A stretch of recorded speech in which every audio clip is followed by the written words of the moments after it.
Wales, majestic landlords of the sea, or the ideal weekend retreat for budding adventure riders. I'm here with Alan Davis from Adventure Bike Rider magazine, who's promised to trade culture for coffee, it sounds like. Culture for coffee will do me, John. And we're going to begin your new series of tours, kind of mini tours around Britain, with covering Offas Dyke. Yeah, and the reason we're doing that is because, as you know, I run Adventure Bike Rider magazine, and one of the main things we get asked is, what shall I do this weekend? Not where shall my life-changing massive trip be? No, where can I go on Friday? No, you know, on a practical level, it's what I'm going to do this Friday rather than, you know, can I go to Mongolia this weekend? So we've started doing these Discover Britain series, and we follow sort of ancient routes. One of which is the Offas Dyke path, which was, I suppose, essentially created in the 9th century by King Offa of Wessex. We're starting here at the south coast of Wales in Chepstow, and we're heading north to Prestatyn. It's 177 miles long. It goes through some of the most beautiful countryside on the Welsh-English border, and there's history, there's great coffee, there's great cakes, there's good roads as well. Great roads. Well, so I'm looking forward to it. Well, let's go and do it. Let's check it out.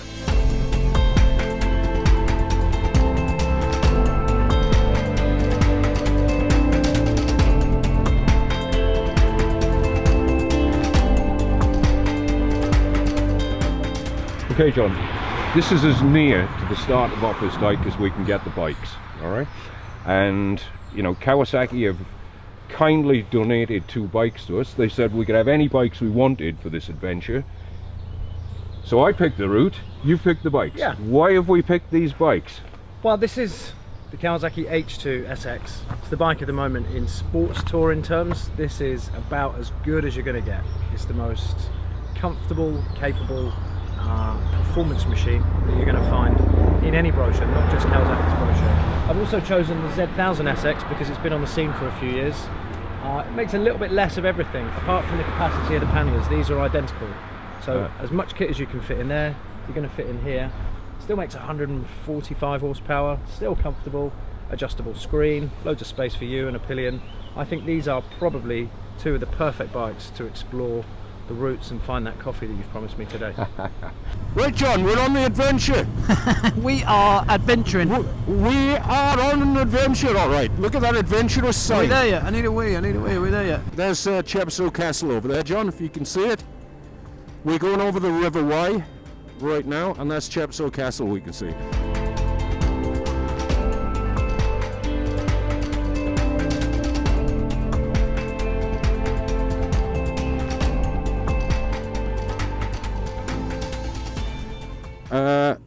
White monk tea rooms.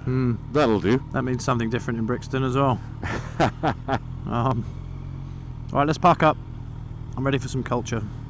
Well, here we are, John, deep in the Wye Valley, and knowing how much you love culture and history. Here we've got Tintern Abbey. My knowledge of Tintern Abbey extends to this. It's about 1,000 years old. They weren't very good at windows, obviously. Maybe they're on the way. And there's a coffee bar just on the road. In.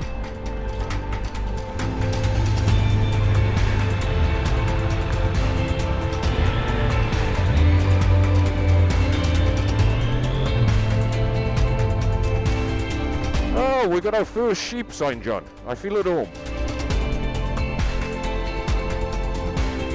So, Alan, we're an hour down the road from the last roofless, windowless pile of stones that you showed me. Yeah. Beautiful roads in between wherever we are now and where we left, and also you've arranged for some sunshine. What's going on? Where are we?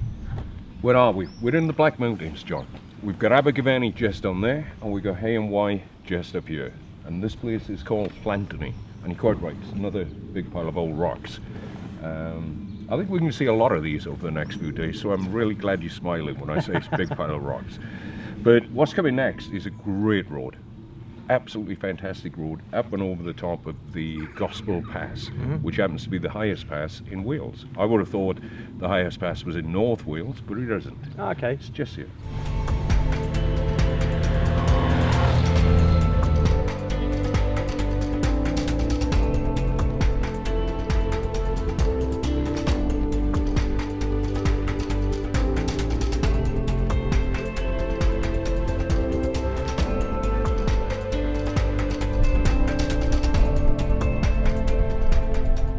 So we've just ridden up and over the Gospel Pass, and we've parked it up in a place called Hale. Now there's something strange going on in Hale, and it's these things, books. They are absolutely everywhere.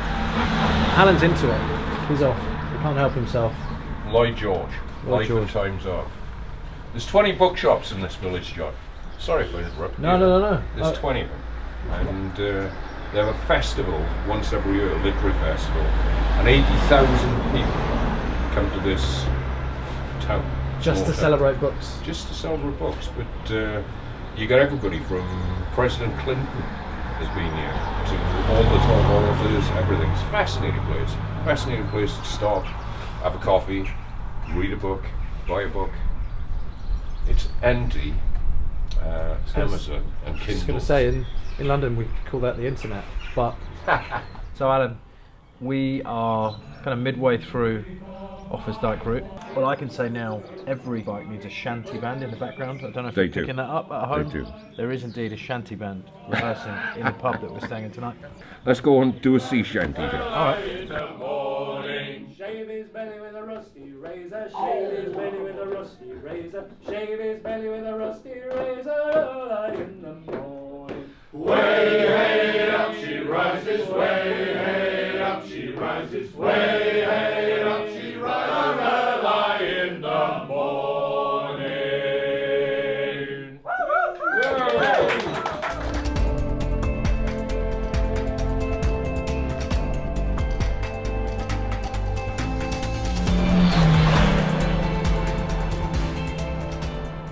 Okay, John, yesterday, as you know, we were down here within sight of the Severn Bridge at Chepstow. We came up through Monmouth, up here over the Black Mountains to Hale Y. And last night we stayed in the Baskerville Arms in Cairo. So this morning we've come up here past Kington and Hergus Ridge, which I keep going on about. And then we've come through to Knighton, where we are now at the Offas Dyke Centre. And just about here, there's a section of Green Lane which runs up the dike, and we're now going to go and do it on Kawasaki Sports Tours. And now we're going to blast up here, up to Llangollen. We can do the Horseshoe Pass, stop off at Ponderosa, famous bikers camp, and then it's pretty much all downhill to Prestatyn, where we're going to have faggots and peas and ice cream. Okay. On the prop. How's that? Well, we've come out of Hale Y, and we've come through some beautiful countryside past Hergus Ridge and through Kington, and then a fantastic road from Kington up to Knighton, where we've just stopped off in the Offas Dyke Visitor Centre, where you get to see Offa in all his glory. It's a great place to stop off because you can find out all the things you've missed and all the things you can see as you carry on following Offas Dyke. Well, here we are, John. We're up on the beautiful Shropshire Hills. This is an area of outstanding natural beauty, and there's two things I want to point out to you here. One, that's Offas Dyke, the ditch there. Two, we're on a Z1000 and a H2, and we're going green laning. What we do. Let's go.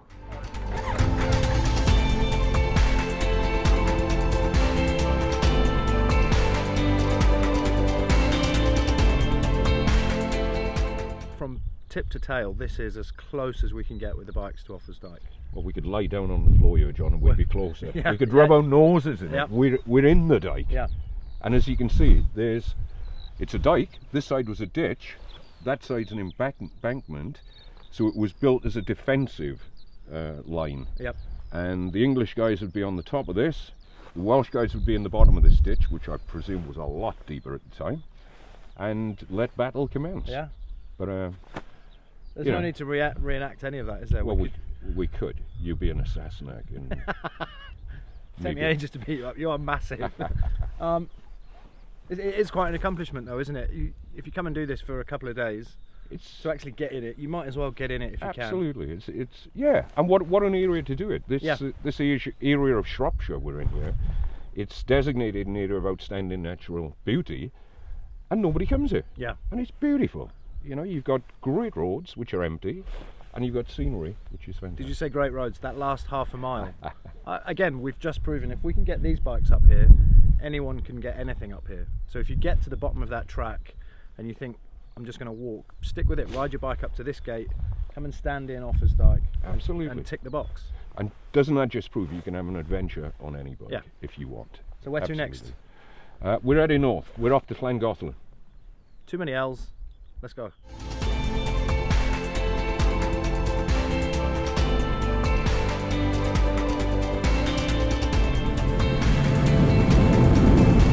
Sheep in the road. And that is why you don't fly off the handle on the roads in Wales. First time I've opened the gas in 2 days and there's 200 sheep in the road.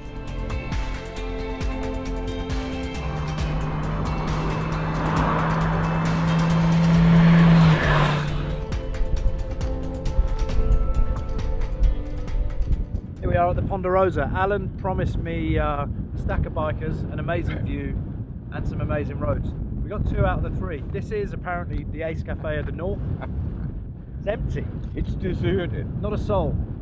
What is going on, John? Midsummer. It's midsummer. Where is everyone? I don't know. They must be down the southern end of the Offas Dyke. Cracking road though. Amazing. But anyway, this is the Horseshoe Pass. Yeah. Fantastic bikers road. The Ponderosa. I've never pulled in here with the car parks being empty like this.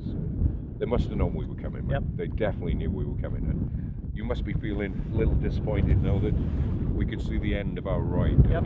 Okay, so over the skyline over there lays Prestatyn, and the end of the Offas Dyke Trail. That's it. That's it. So fish and chips, pie and chips, whatever you want on the prop. Checkered flag done. Pint of beer bet. Done. Right, let's go. All over. We're coming to the end of the Offas Dyke route now, and I have to say it's been a brilliant experience. It's been great. We've done about, from this morning, I'd say about 300 miles, and it's been done on motorway, fast A roads, B roads, lanes with grass growing up the middle of it, and we've actually done a green lane as well.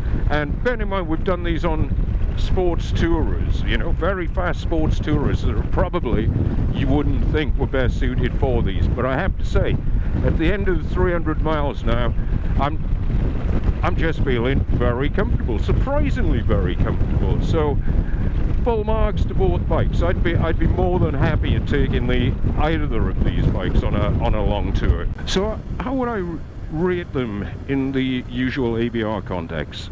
Well, I think first thing is, if I was buying one of these bikes and I was using it for commuting as well, I'd really like a long commute. You know, of course you can ride both these bikes through city centres, built up areas, but geez, you know, give me a job 30 miles away in mid-Wales, for example, and they'd be a delight. They'd be an absolute delight. And you know, the other thing I look at is my wife likes to come with me on trips. Would she be happy? It's not a case of would I be happy, it's a case of would she be happy? Because if she's happy, I'm happy. So that's the way it goes, guys. But anyway, yeah, Kawasaki put a lot of work into both these, and I'd say they're both a lot more pillion friendly than I would associate with sort of hyper fast sports bikes. But then again, they are sports tourers. The other thing I look at is, you know, if I'm going for a long weekend adventure, you know, I'm sort of starting off on a Friday afternoon and I've got until Sunday night to get back home, so there's usually a fast motorway blast involved, so you get into the Lake District or maybe in Scotland or Cornwall or Wales. You know, again, both these bikes are just going to be great for that. They're so relaxed at speed on motorways and A roads, and when you get to where you're going, they're going to look after you on the smaller roads, on the tighter bends. They're just going to be great for that, and they both come fitted with luggage. It depends what sort of packer you are, but if you can take a reasonable amount of luggage, enough for anybody, I would say. The next thing I'll look at is, you know, I like to do a couple of big trips every year down through Europe, blast through France, down to Italy, and generally speaking I love the Alps or the Pyrenees, so I tend to head for the mountainous areas. I could, on both these bikes again, I could see myself, they're all day comfortable, and if you're just getting on those motorways and spending a lot of hours doing a lot of miles, you're going to be comfortable on these. They're both very comfortable. I keep stressing that because I'm usually used to riding an upright adventure bike. These are slightly more lean forward, but you're still getting the comfort. You know, we usually rate bikes as well on off-road capability, and you've seen us today taking these off-road, but generally speaking, if I'm going to do a lot of off-road, I don't think I could recommend these bikes. They're just not built for it, they're not protected for it. But as you've seen, they will take you there as long as you're careful and there's nothing too gnarly. And let's look at the price of these two. The Z1000 SX comes out at about 10,700, a pound short of 10,700. And it's great value. It's great value. You get that fantastic Z1000 engine. It's just a lovely bike. But then we look at the H2 SX SE. That's pushing over 19,500. In fact, it's 19,749 for the SE version. But what a lot of bike you get for your money. You get this incredible supercharged engine, you know, and to go along with that as well, you've actually got the H2. You know, it's the bike. The extra money, you know, the other bits you get for the extra money are going to be the cornering lights. You're going to get a quick shifter. There's a launch control. You also get that that beautiful full color TFT screen. It's a bit like a NASA control unit, to be honest with you. And on first coming up against it, yeah, it takes a little bit of working out, but nothing more than, you know, 5-10 minutes and you're there. You know what you're doing. The main thing about this H2 is it's stunning, absolutely stunning performance. If you were going on track or, you know, on the autobahns or anywhere where you haven't got a speed limit, the H2 is undoubtedly a supercharged, super quick bike. What would I go for? I love the Z1000. It's great. It's got everything I want, but I think if I was buying just the one bike, I think I'd go for the H2, and I think I'd go for it because of all the electrics it's got with it, all the extra facilities and functions.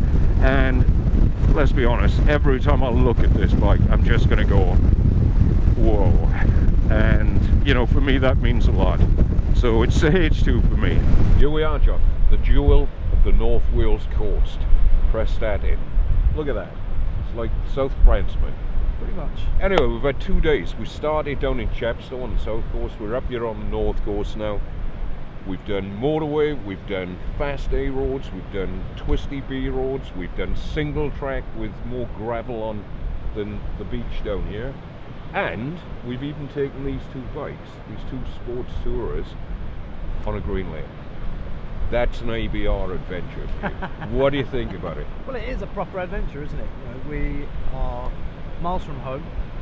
We're somewhere new. We had nothing but fun on the way. We didn't really get too wet. There's not a lot not to like about doing a route that you can get to within a couple of hours of London or anywhere in the UK, really, and tick it off. We've ridden from top to tail of an entire country. It's only a small if I said adventure. to you, should we do this again? What would you say? I would do it again. Result. Yeah. Well, mate, thanks very much for having me along. Cheers. I've had a It's been a brilliant time. It's been a great 2 days. Let's go and get a beer. Let's do it.